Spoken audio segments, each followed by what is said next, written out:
Assalamualaikum warahmatullahi wabarakatuh. Perkenalkan, saya Nisa Azhara. Saya akan menjelaskan mengenai asesmen dan intervensi dalam psikologi komunitas. Nah, fokusnya dalam materi ini yaitu mengenai standar asesmen. Sebelumnya kita bahas terlebih dahulu mengenai pengertian. Jadi, pengertian psikologis dalam komunitas yaitu suatu proses pengumpulan informasi tentang suatu komunitas yang akan digunakan untuk membuat pertimbangan dan keputusan tentang pengetahuan dan kemampuan yang berhubungan dengan komunitas tersebut. Nah, asesmen ini ditujukan untuk mendapatkan data lebih lanjut terkait subjek penelitian, permasalahan, dan sebab-sebab terjadinya permasalahan. Selanjutnya, tujuan dari asesmen ini yaitu untuk memperoleh informasi yang dapat digunakan sebagai bahan dalam merencanakan program intervensi yang akan dilakukan pada suatu komunitas. Jadi ada beberapa langkah dalam melakukan asesmen. Langkah yang pertama yaitu memahami individu terlebih dahulu. Lalu yang kedua, memprediksi perilakunya. Yang ketiga, merencanakan intervensi. Yang keempat, merencanakan treatment. Dan yang terakhir, mengevaluasinya. Selanjutnya yaitu asesmen terhadap perilaku. Jadi fokusnya pada observasi langsung terhadap hubungan antara perilaku dengan lingkungan individu di sekitarnya. Yang kedua, bertujuan untuk mengidentifikasi perilaku yang bermasalah dan mengidentifikasi situasinya. Lalu yang terakhir, mengidentifikasi dari perilaku yang dimunculkan oleh individu dalam suatu komunitas. Selanjutnya, observasi perilaku dalam kelompok. Nah, jadi yang pertama itu melakukan kunjungan ke komunitas-komunitas tertentu. Lalu digunakan untuk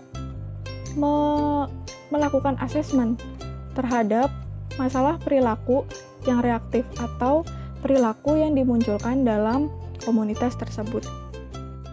Selanjutnya yaitu mengenai metode-metode dalam asesmen.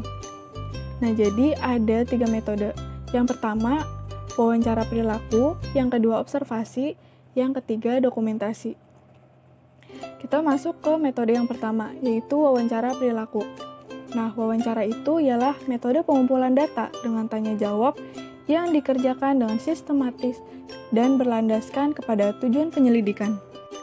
Wawancara ini bertujuan untuk pengumpulan data dan pengukuran psikologis. Hasil wawancara digunakan untuk penyusunan dinamika psikologis dan merumuskan diagnosanya. Nah, data yang diperoleh dari wawancara ini akan diinterpretasi dalam rangka mendapat pemahaman untuk melakukan diagnosa permasalahan dan usaha mengatasi masalah tersebut. Jadi di sini wawancara digunakan sebagai alat untuk melengkapi informasi yang telah diperoleh melalui cara pengumpulan data. Yang lain untuk menguatkan data yang sudah diperoleh sebelumnya. Lalu masuk ke metode yang kedua, yaitu observasi.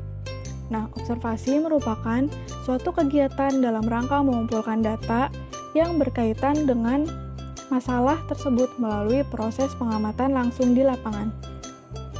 Observasi merupakan tindakan dengan memperhatikan secara akurat, mencatat fenomena yang muncul, dan mempertimbangkan hubungan antara aspek dan fenomena tersebut. Observasi digunakan untuk mendapatkan data tentang suatu masalah sehingga diperoleh pemahaman serta dapat digunakan sebagai alat pembuktian terhadap informasi atau keterangan yang diperoleh sebelumnya.